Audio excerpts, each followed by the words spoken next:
Today, losses ahead, market stress into uncertainty as policy arena shifts. Hi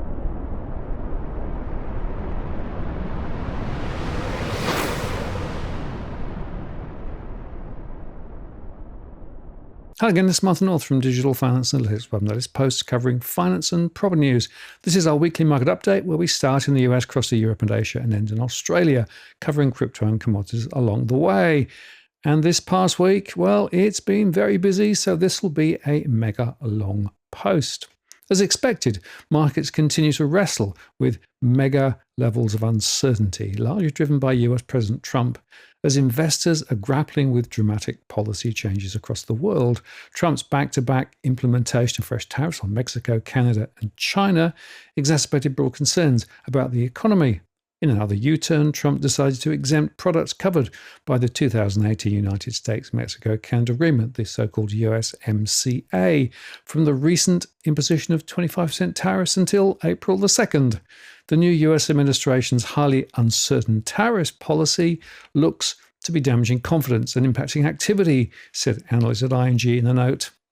Under the new Trump administration, the barrage of initiatives on trade and other issues, such as federal workforce cuts, has fed uncertainty for businesses and consumers. Market unease is also rising. The Volatility index jumped this week and was around its highest level since late last year, up 41% compared with the start of the year. Volatility is here to stay for a while because we do not have economic and trade policy certainty, said Irene Tunkel, Chief US Equity Strategist at BCA Research. Markets were also shaken by Germany's surprise spending plans, which drove a sell-off in the benchmark German bond. The German 10-year rose by 90% over the past week to 2.835. Beyond that, deep questions about the future of NATO and Ukraine have forced European nations to reset their defence spending. Stocks swung wildly on Friday, with the S&P 500 little changed in afternoon trade. Major indices cut losses actually following midday comments from Federal Reserve Chair Jerome Powell, who told an economic forum that the economy continues to be in a good place. Despite that, the benchmark S&P 500 marked its worst week in 6 months. It was down more than 4% from a month ago. The tech-heavy Nasdaq composite on Thursday ended down by more than 10% from its December all-time closing high, confirming that it's been in a correction for several months. The Dow was also off from highs last year, down more than 3%. The global MSCI index rose 0.2% on Friday and was down 1.26% across the week, and saw a decline of 5% since its record high on February the 18th. In contrast, the European stock 600 was down 0.46% on Friday and 0.69% from Monday, but is still up 9% year to date. But then the Australian ASX 200 fell 1.81% on Friday and was down 2.74% across the week and down more than 6% over the past month. Recent US economic data has disappointed, so one silver lining for stocks has been that markets are now factoring in more interest rate cuts by the Federal Reserve this year to account for potential growth weakening. Data on Friday showed US job growth picked up in February, according to the Labour Department.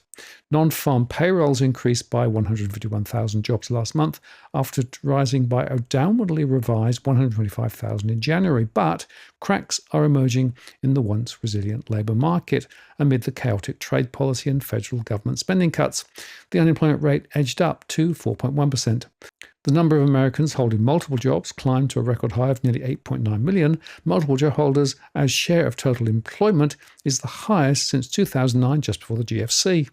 The participation rate, the share of the population that's working or looking for work, fell to the lowest level in 2 years, largely among men, according to Friday's report. The rate of workers aged 25 to 54, also known as prime age workers, held steady at 83.5%, and the report showed that average hourly earnings increased 0.3% from January after an upwardly revised 0.4% gain.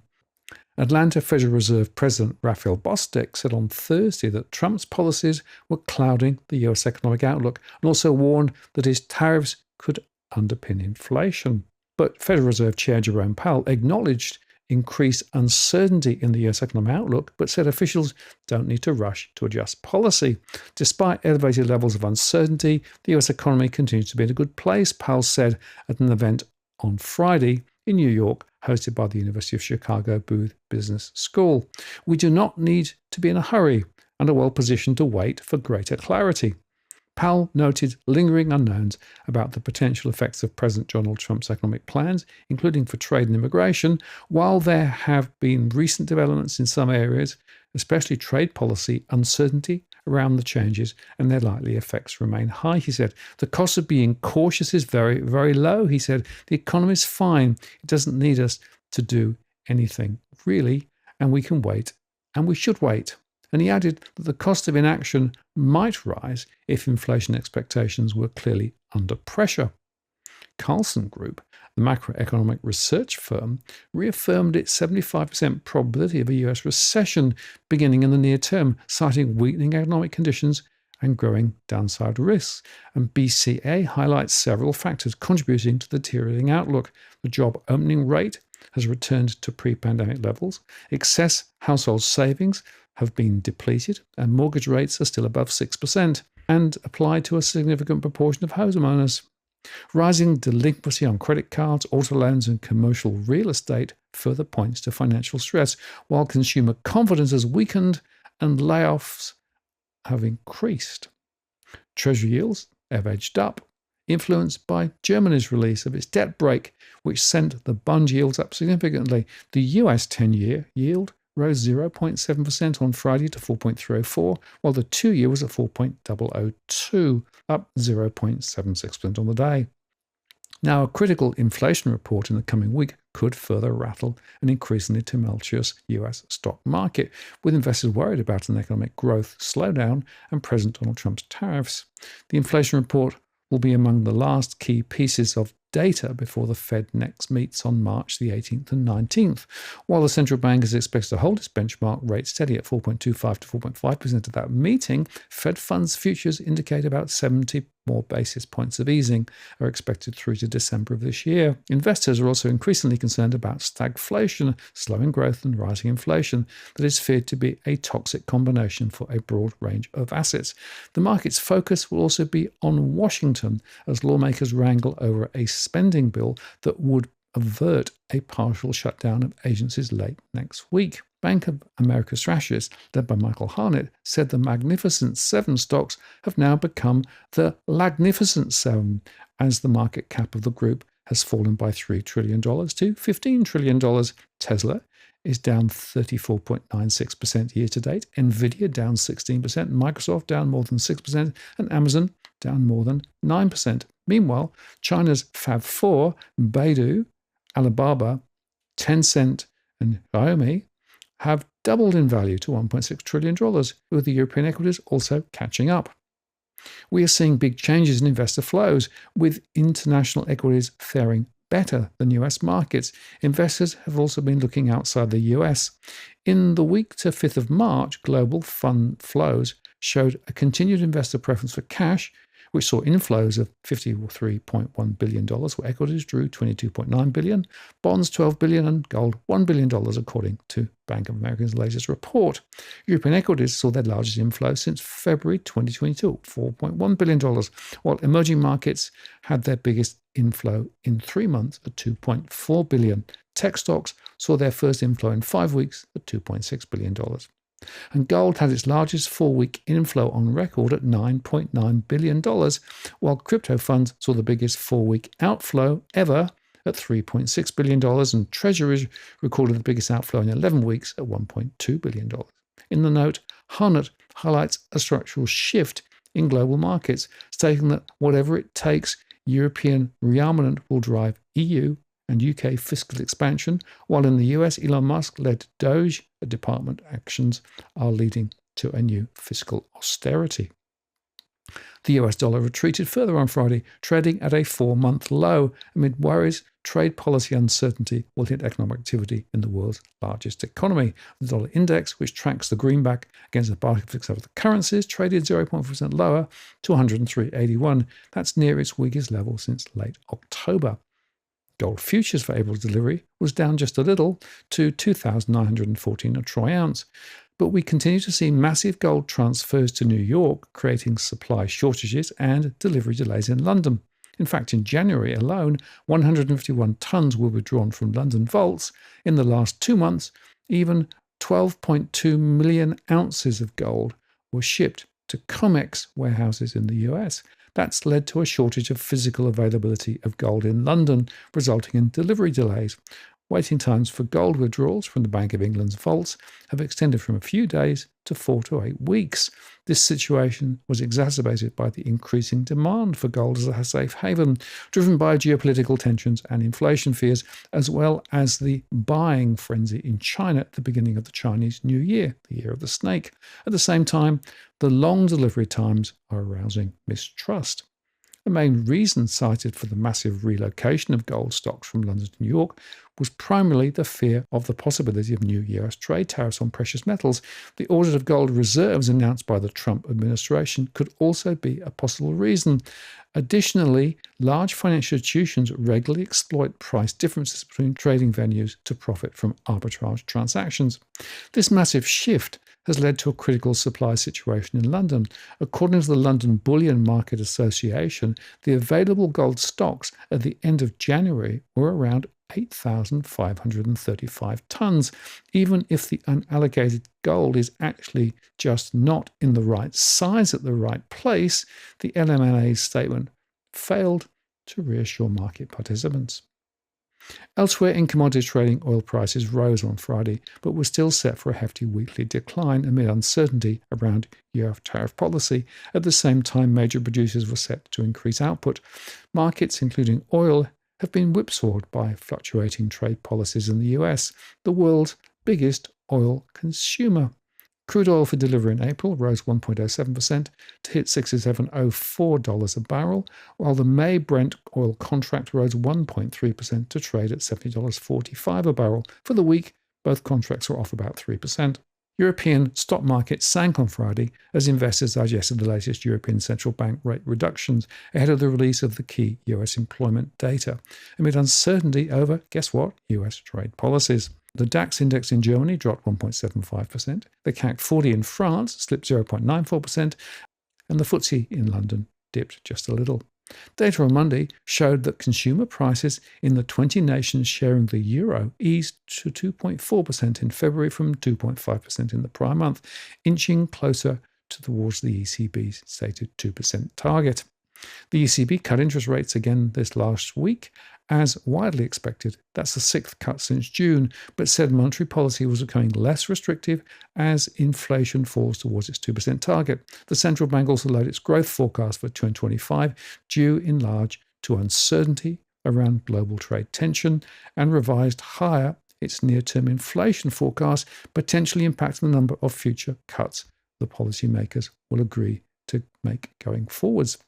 February data showed services inflation eased to a 10-month low of 3.7%, while wage growth was also slowing. The ECB's wage tracker recorded a decline from 5.4% in November 2024 to 1.3% towards the end of the year. And the labour market is also showing signs of softening. While the Eurozone's unemployment rate remains at a record low of 6.2%, job vacancies are falling in key economies such as Germany and France. A closer look at regional disparities reveals that unemployment in southern Europe remains structurally high at 8%, indicating that those economies are still far from full employment. And surveys also point to declining payroll growth, further limiting domestic inflationary pressures. ECB President Christine Lagarde stopped short of reaffirming that rates were on a downward path and instead said a reduction or a pause were both on the cards. And data released earlier on Friday showed that German industrial orders in January fell by 7% from the previous month, as the previous month's upswing petered out. December orders had risen significantly more than expected on a burst of demand for aircraft, ships, trains, and military vehicles. Wonder whether that was to do with potential tariffs. The parties hoping to form Germany's next government this week agreed to overhaul state borrowing rules to boost defence spending, while also boosting infrastructure investments. The DAX Volatility Index, which measures the implied volatility of the DAX options, was up 2.83% to 22.81, a new 6-month high. The euro-US dollar traded 0.7% higher to 1.0834, with the euro climbing to its highest level since November, boosted by the German government's intention to loosen its fiscal rules, a move that is likely to boost growth. The euro has gained about 4% so far this week, its biggest weekly jump since March 2020. The pound US dollar rose 0.5% to 1.2922, climbing to levels last seen in November as sterling benefited from the dollar weakness. The recent push-up in the pound US dollar has been attributed to two factors. Firstly, on the ongoing trade tensions between the US and its major trading partners, US President Trump has remarked that a potential trade deal could be worked out between the US and the UK, which has lowered the odds of US trade tariffs being imposed on UK goods. Secondly, it's now widely expected the Bank of England will continue to enact rate cuts ahead. The latest UK services PMI dropped to 51, indicating a slowdown in a key sector. If economic data continues to weaken, it could shake investor confidence. Despite the current optimism of rate cuts, persistently high inflation could force the Bank of England to adopt a more hawkish stance, which could negatively impact equity markets. Now, over in Asia, most Asian stocks fell on Friday, tracking Wall Street's overnight slump as investors' uncertainty deepened over US trade policies after President Donald Trump postponed 25% tariffs on most Mexican and Canadian goods just 2 days after imposing them. Japan's Nikkei 225 plunged 2.1% on Friday, while the Topix declined 1.2%. Japan's fourth quarter revised gross domestic product is scheduled to be released on Tuesday. Fourth quarter GDP is likely to be revised downwards slightly from 0.7% quarter on quarter, seasonally adjusted to around 0.5%, as capital spending comes in weaker than expected, according to ING. The US dollar Japanese yen dropped 0.5% to 148.04, with the Japanese yen hitting its strongest level in 5 months on Friday as increased safe haven demand and speculation over interest rate hikes by the Bank of Japan boosted the currency. The Nikkei Volatility, which measures the implied volatility of the Nikkei 225, was up to 28.16. Hong Kong's Hang Seng Index inched 0.2% lower after jumping 3.2% in the previous session, and China's Shanghai Composite edged 0.1% lower, while the Shanghai Shenzhen CSI 300 lost 0.3%. The US dollar Chinese yuan traded 0.3% lower to 7.2349, with the pair down 0.5% over the week. China's National People's Congress will conclude on Tuesday, and February consumer price and producer price inflation data is scheduled for Sunday, March the 9th. China's exports grew at a much slower than expected pace in the January and February period, while imports unexpectedly tumbled, but China's trade balance grew more than expected. Still, the weak exports reflected some headwinds from Trump's trade tariffs, which took effect from early February. Trump increased his China tariffs to 20% this week, and Beijing retaliated with a slew of measures, which also likely factored into weaker import figures. But China's trade surplus did remain strong. Citi analysts provided insights into the potential effects of China's anticipated steel industry reforms. According to the firm, supply-side reform 2.0 in steel looks very likely and could result in decreased steel production and exports from China. This reduction is seen as a positive for the profit margin of steel producers, both within China and internationally. However, the implications for the iron ore market, which supplies the raw material for steel, are less clear and hinge on steel demand rather than production levels. The analysts estimate that a 50 million tonne cut in China's steel production might only reduce global iron ore demand by around 15 million tonnes, equating to a mere 1% of the global seaborne market. This modest impact suggests that iron ore demand is not as sensitive to changes in steel production as it might seem. Iron ore prices in Singapore were last at $100.7 US, down from $107 just last week. South Korea's Kospi was trading 0.4% lower, while India's Nifty 50 edged up 1.93% across this week.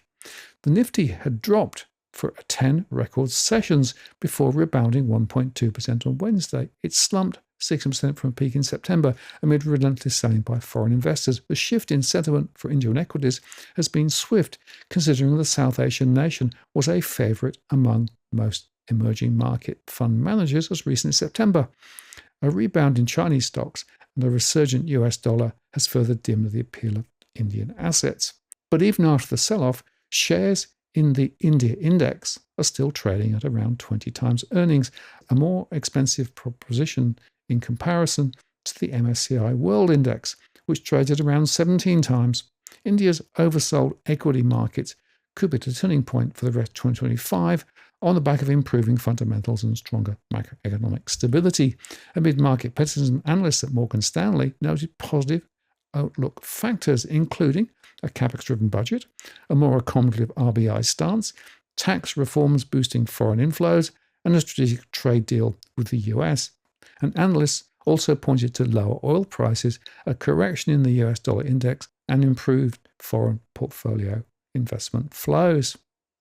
But in comparison, the Australian share market sank to its lowest level since September after Washington's changing approach to tariffs spooked investors and index bellwether Commonwealth Bank was sold off. The S&P ASX 200 dropped 1.8% to 7,948.2 at the market's close, recording its second largest weekly drop this year. 10 sectors were lower, led by technology. WiseTech declined 3.2% to $88.71, dragging the ASX technology sector lower. Elsewhere, Goodman Group slumped 4.8% to $30.53. That's the lowest price in 11 months. And banks extended a sell-off, with Commonwealth Bank dropping 3.3% to $148.50. Westpac retreated 2.2% to $30.57 after the resignation of retail banking chief Jason Yetton, the third departure of executive team since September. Consumer staple stocks were a bit of a bright spot as traders switched to the typically more defensive sectors. Woolworth lifted 0.6% to $28.66 and Coles 0.8% to $18.82. The Australian dollar held just above 63 US cents, buoyed by a struggling greenback as fears mounted that the US tariffs could have severe implications for economic growth and fuel inflation. The UK pair slid to 48.80 pence.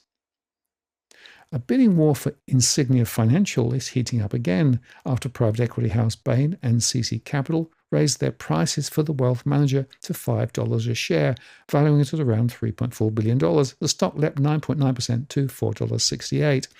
Burns treatment company PolyNovo sank 13% to $1.20 after it sought an agreement with chief executive Swami Ratte to leave the company following reports of alleged bullying by chairman David Williams. And Spartan Resources slipped 1.4% to $1.42 after almost doubled losses in the half year to December as royalties increased and the company invested $25 million in exploration. Now, as the AFR reported, there's a simple question racing around the Australian equity market right now. Why isn't anybody buying the dip, particularly in our all-conquering bank stocks? The local index has now lost 6.9% since hitting a record high on February the 14th, even greater than the 6.6% fall that rocked the SP 500 since its peak on February the 19th. At the heart of the mess is the banking sector, which has been shaken by the sort of volatility investors have not seen in a long time. Commonwealth Bank is down 10.7% from February's record high, and ANZ is 8% off its recent peak, while Westpac and NAB are down 12% and 17% respectively. In part, this is a story of plain old earnings revisions and earnings momentum. As Barrenjoey's Jonathan Mott points out, February's trading updates from the big four banks and Bendigo, down 23% in the past month, reveal that net interest margins are under pressure from competition and funding costs. For the first time in 12 months, earnings have been revised downwards. So no one is buying the dip in bank shares because they still look overvalued compared to the earnings growth the market is seeing.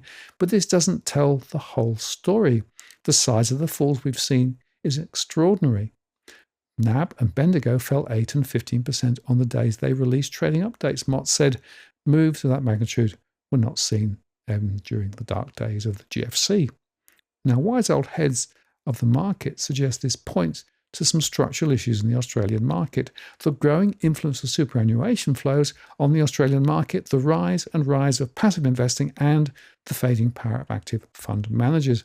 The ability for superannuation funds to buy the dip in bank shares is limited for two reasons. First, they are already up to their eyeballs in banks, having bought $7.4 billion worth of bank stocks in the year to September 2024, taking their ownership of the sector to about 25%. And second, super funds came into this year with the lowest levels of cash since 2019, meaning they don't have the liquidity to buy the dip. Once upon a time, active managers would have been another source of dip buying, but their influence on the market isn't what it once was because of the growth of passive investing, which now accounts for around 22% of the ASX 200 ownership, up from 13% a decade ago. Super funds love low-cost passive strategies as much as mums and dads. About half of the equity exposure of the $300 million super fund Australian Retirement Trust is in passive strategies. So the weight of money behind passive has created a virtuous circle as bank stocks have been rising as more money flows into passive strategies and banks become a bigger part of the index. Passive funds have been buying them, which helps to push their shares up even further, adding to what some investors call an up crash. But when bank shares start falling and the bank's weighting in the index falls, index funds don't stop and consider fundamentals such as valuations and earnings. They just have to keep selling. It's like a classroom, one investor said. Passive funds let you copy the smart kid's homework. But when the smart kid leaves school, you've got a problem. And that's what's happening with passive squeezing out active managers. By the way, the same thing is happening in the US, where the concentration of the market around a handful of tech stocks is now weighing heavily on the index. This is all a reminder that passive momentum can work both ways. And I've still got question marks about the valuation of Australian banks. And finally, in crypto, US President Donald Trump wooed the cryptocurrency industry's elite at the White House on Friday, hosting a first-of-its-kind summit focused on his plans for a government-owned stockpile of digital assets. Trump welcomed a wide range of industry players, including Zach Wyckoff, one of the founders of the president's own crypto business, World Liberty Financial. His social media posts showed. And some are questioning about independence and objectivity, of course, because of it. In addition to top administrative officials and lawmakers, guests at the White House's state dinner room included MicroStrategy CEO Michael Saylor, Coinbase co-founder and CEO Brian Armstrong, investors Cameron and Tyler Winklevoss, and entrepreneur David Bailey. The major focus of the event was Trump's goal to build a strategic reserve containing Bitcoin, which he formalized in his executive order on Thursday, that also said that there will be a stockpile of digital assets. See my post yesterday for this, which I called lipstick on a pig. That order directed the Secretaries of Treasury and Commerce to develop budget-neutral strategies for acquiring additional Bitcoin that have no incremental costs on taxpayers. We don't want any cost on the taxpayers, Trump said at the summit. The reserve will be capitalized with Bitcoin owned by the federal government that has been forfeited as part of criminal or civil asset forfeiture proceedings. White House crypto czar David Sachs said in a post on social media platform X. Sachs told reporters at the White House that establishing a Bitcoin reserve should have been done a long time ago. He said taxpayer funds would not be used to acquire digital assets and that there were existing protections in place to safeguard consumers from crypto investments. Those plans disappointed some in the markets who had hoped for a firm plan to buy new tokens. The announcement weighed on the price of Bitcoin. It was last down around 3.5%. This strategic reserve is going to be the biggest point of contention for many of us, said JP Richardson, co-founder and CEO of Exodus, a Bitcoin wallet developer. Although he owns the 4 coins other than Bitcoin that Trump has suggested including in the reserve, he does not think they have a place in a strategic reserve. Crypto has made big strides, but it's still a relatively nascent industry, Richardson said. Other coins are smaller and function in a very different way. One, he said, may create more risk. Officials invited to the summit praised Trump and executives for clearing the way for the industry's growth. Other executives said it was good to see the administration being collaborative with the industry after years in which some felt they were under attack over security and consumer protection issues. For the first time, industry leaders feel they're walking into a collaborative discussion, says Des Bazzari, co-founder of Wave Digital Assets, a crypto investment advisor, who said he did not receive an invitation. Trump was upbeat about the crypto industry's prospects, telling the summit, "We feel like pioneers in a way." He added, "From this day on, America will follow the rule that every Bitcoin knows very well. Never sell your Bitcoin." That's a little phrase that they have. I don't know if it's right or not. Who the hell knows, right? Who knows? Who knows? But so far it's been right. And well, let's keep it that way. Trump's executive order spells out that the government's own Bitcoin holdings should never be sold. Treasury Secretary Scott Bessent told the event the US was going to keep the dollar as the world's reserve currency and use stable coins to do that. In a post on X, Brad Garlinghouse, CEO of technology company Ripple, who attended the summit, said he welcomed Trump's recognition that the world of cryptocurrencies stretched beyond Bitcoin. XRP, the coin connected to Ripple, is one of the 4 other cryptocurrencies Trump has suggested may be added to a crypto reserve. Attendees said that they were optimistic about working with an administration that views crypto as a mainstream asset class and expressed hope for a straightforward regulatory process. So standing back, the question you've got to ask is, have we reached peak uncertainty yet? Or is there more to come? I think there probably is. And I do expect markets to continue to be very volatile and continue to slide. And as for the so-called crypto revolution, I'm a bit skeptical of that too, I'm afraid. Anyway, we'll see how it all plays out. I'm Martin North from Digital Finance Analytics. Many thanks for watching, and I'll see you again next time.